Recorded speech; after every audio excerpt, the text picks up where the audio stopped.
the dreaded backlog.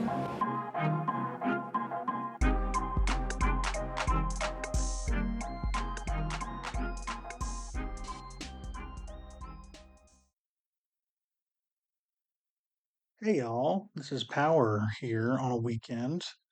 I reviewed some video games on my personal Substack, and I wanted to just talk briefly about one of those today.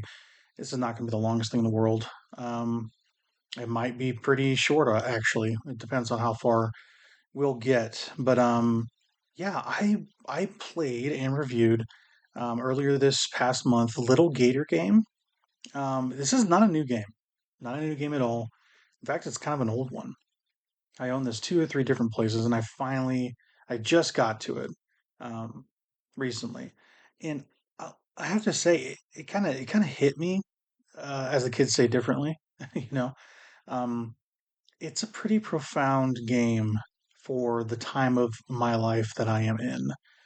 Um, yeah, just to start talking about it, what is Little Gator Game? Well, it's basically like this bite-sized open world sort of slightly narrative open world game, I guess, and it really just captures this nice sectioned off open world feel that we don't get from a lot of games, indie games especially.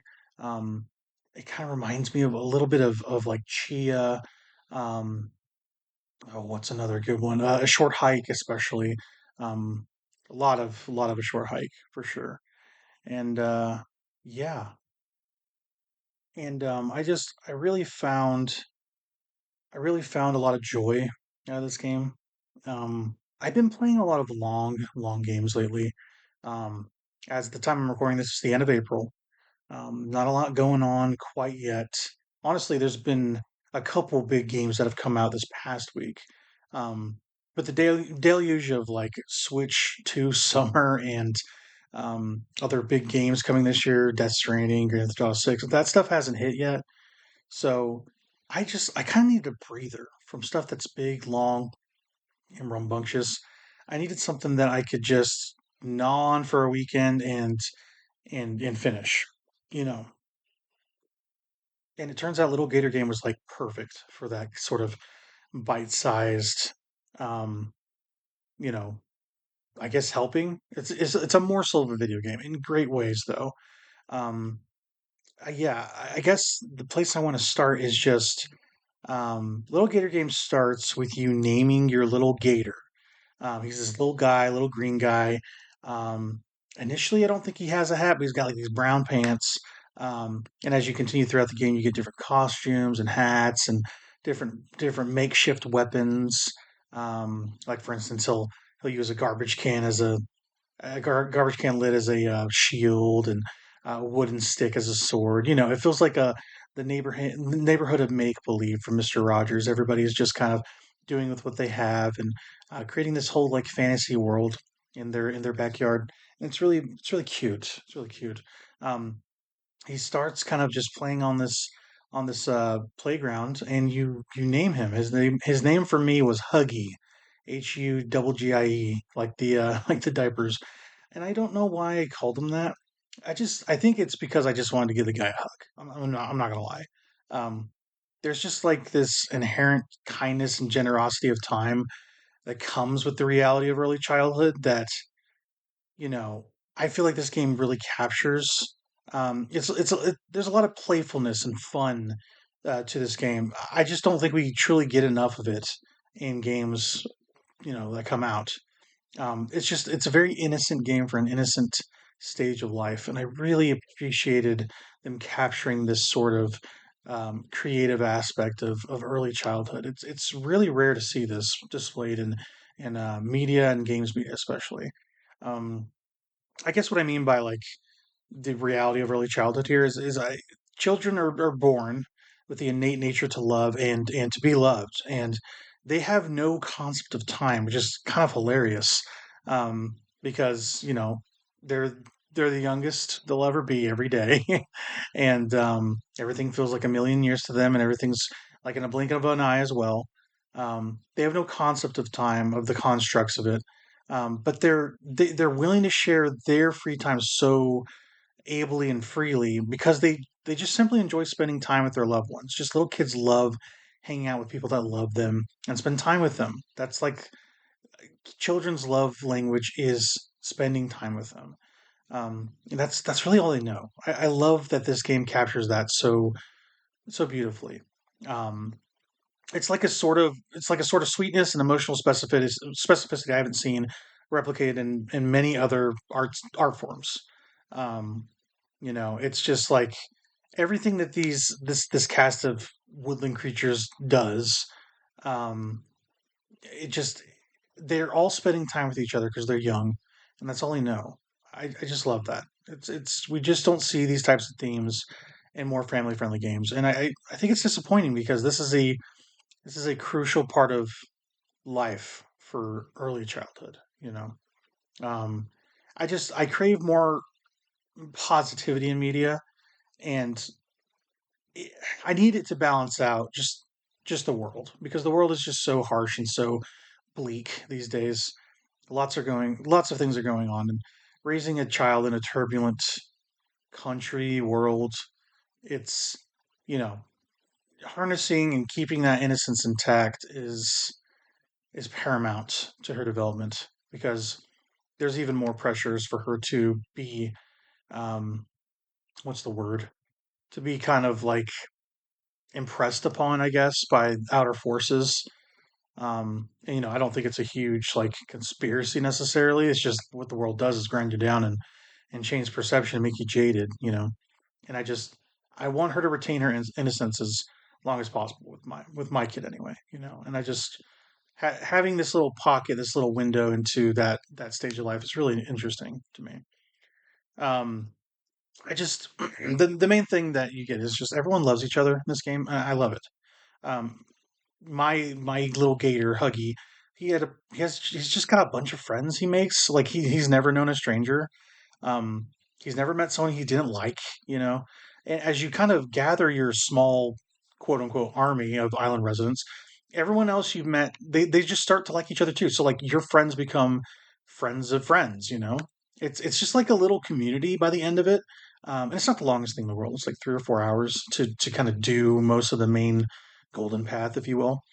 But I loved how warm and how safe the kind of like castle you're building, this little community you're building.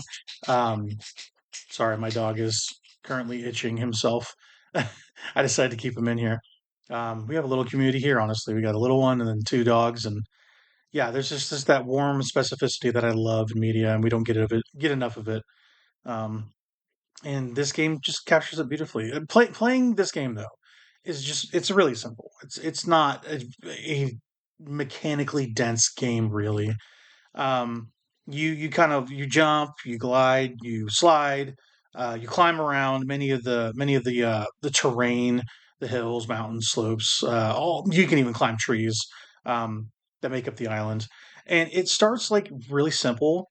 Um, but there's like this nice locomotion to it. There's a kind of a momentum based traversal system where each like um, kinetic move moves into the other. So like for instance, you can glide, slide, and kind of like jet yourself across the landscape in like a really fun way. Um, I don't know. It feels like you could speedrun this game if you knew what to do. Once you get all your tools, anyway, you're just flying through this game. It's kind of fun. Like it's just fun to move around, and I didn't expect that from this game. Um, and like the things that you get in the game help with your movement. So you get these little pieces of gear that you can craft or get from different quests from your neighbors who kind of like basically like you're creating this like um, medieval artifice with which to create your little community. Like everyone's got like some fun like paper mache thing on like either they're wearing just their clothes and then something fun on top of it or um, they're building like these cardboard forts, like a castle with parapets, and there's like these your fun little woodland friends. They're like guards, these fake guards, and like your impetus for the journey is you're trying to get everybody to give you these fun little tasks to kind of save the world. Um, everyone's like in on the joke, and it's really cute. Um, but as you finish these quests, you get these different like gear pieces to put on, and they like help you run faster, slide better, bounce off things higher, glide better. It's really neat. It's just like a slot and gear system. The one thing it's not a huge deal because it's whatever. It's not the most intense thing in the world. I wish there was like a I don't know, a Destiny gear system where you can keep the appearance but not the upgrade. You know what I mean, or vice versa, where you're keeping the look of the thing. I forget what they even call that in Destiny. You keep the look of the thing, but the actual like thing that is the benefit you're keeping.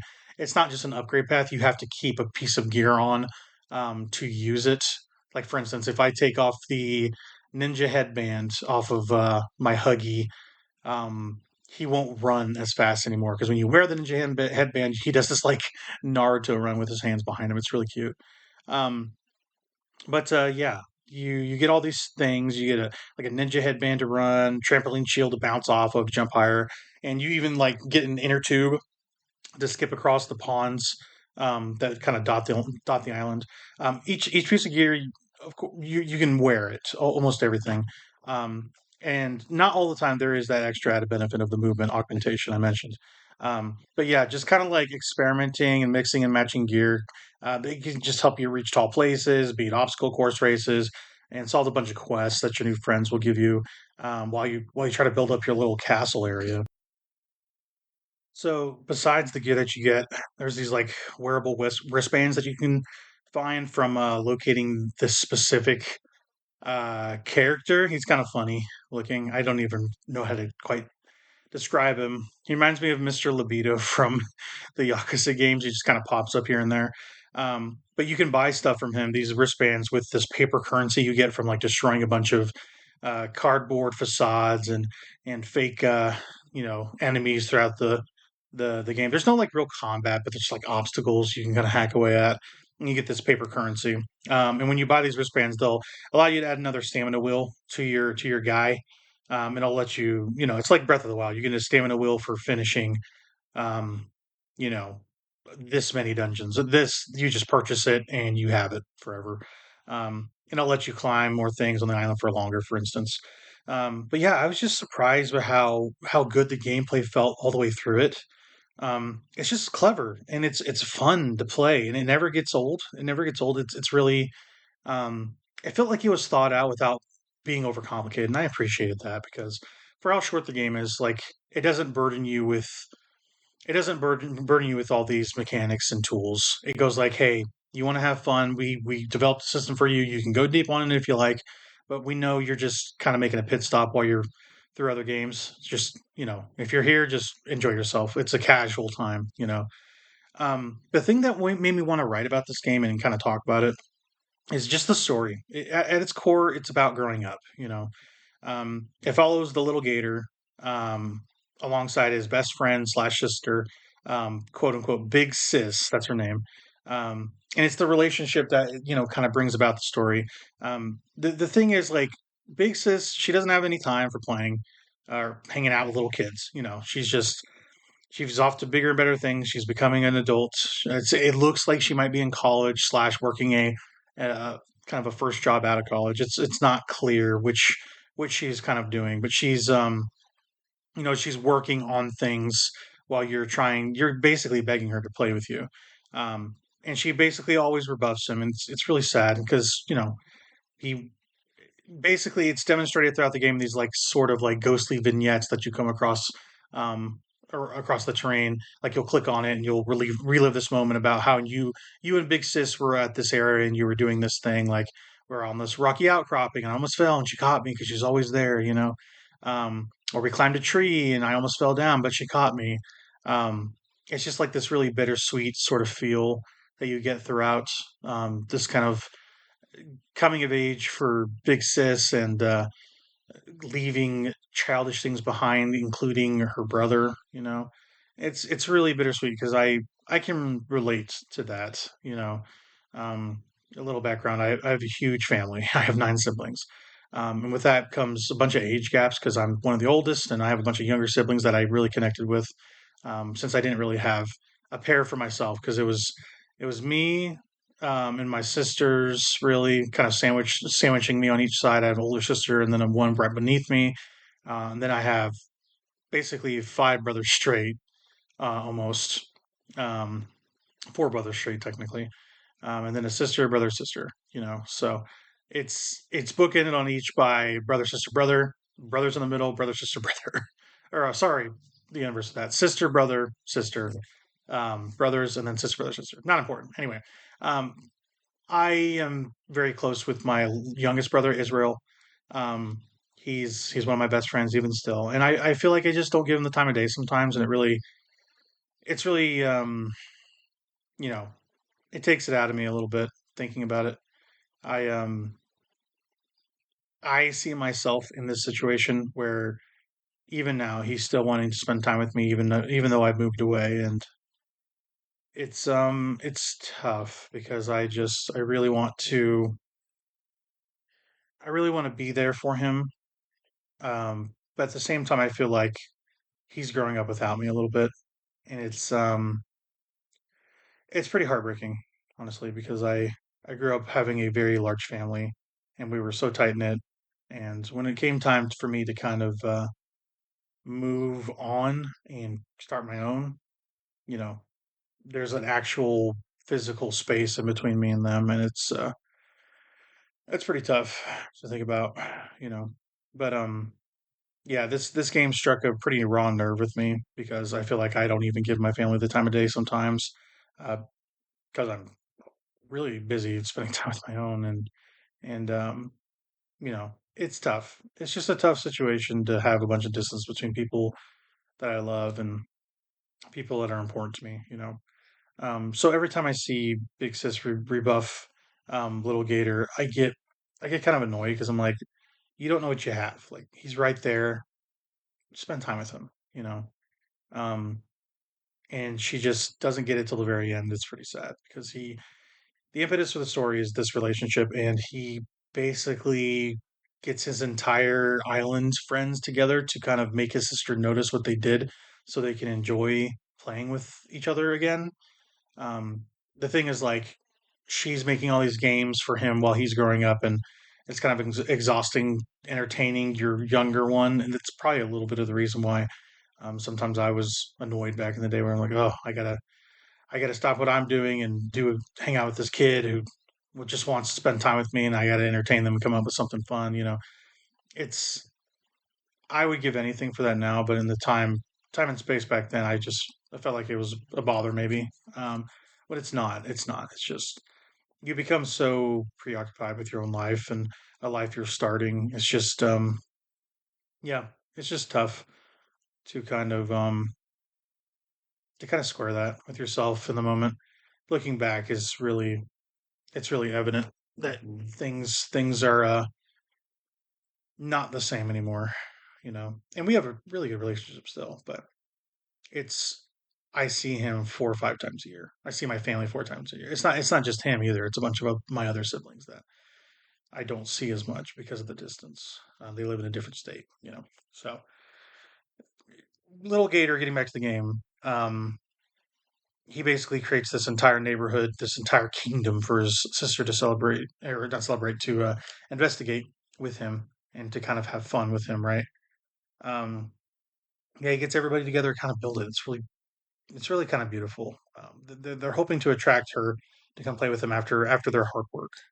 Um, the thing that I think is important is this game hits the right tone. It's sweet without being too saccharine, and I think when the end comes and she kind of realizes that this is important, the being in the here and now is important. It feels natural and well earned. You feel proud as a player seeing how the town kind of grows and the populace increases. It's just a wonderful little game. It's got a lot of heart, and I just felt good playing it. I just really did. But at its core, on a gameplay front, it's a collectathon platformer, which I love. I love collectathons. Like you sit me in front of a game and give me some tasks to do that are pretty fun and not very challenging. I'm gonna have a blast doing them. Right.